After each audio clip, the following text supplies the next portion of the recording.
तो बच्चों आज हम पढ़ेंगे ओ से उखली की मात्रा वाले शब्दों के बारे में। देखो जैसे कि क में जैसे कि ओ की उखली उखली की मात्रा लगती है, ओ की मात्रा लगती है तो बन जाता है क ओ को, क ओ को, प ओ पो, म ओ मो, ख ओ खो, घ ओ घो, ल ओ लो, स ओ सो, च ओ चो, ट ओ टो। तो को, गो, पो, मो, खो, घो, लो, सो, चो, टो। ठीक है।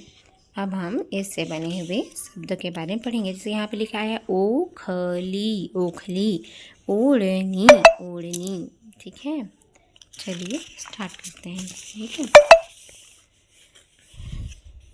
चोर, चोर, मोर, मोर, सोर, सोर, सोच, सोच, नोट, नोट, कोट, कोट, झोला, झोला, थोड़ा, थोड़ा, लोटा, लोटा, डोना, डोना, रोना, रोना, घोड़ा, घोड़ा, मोटा, मोटा, बौना, बौना, सोना, सोना, होली, होली, रोटी, रोटी, मोटी, मोटी, धोबी, धोबी, बोतल, बोतल, ढोलक, ढोलक, मोटर, मोटर, ठोकर, ठोकर, कोमल, कोमल, कोयल, कोयल, टोकरी, टोकरी, भोजन, भोजन, रसोई, रसोई, joker, joker, hotel, hotel, samosa, samosa, कोहनी, कोहनी, कटोरी, कटोरी, पोटली, पोटली, लोमड़ी, लोमड़ी, मोरनी, मोरनी, अखरोट, अखरोट, खरगोश, खरगोश, पड़ोसन, पड़ोसन, सोमवार, सोमवार,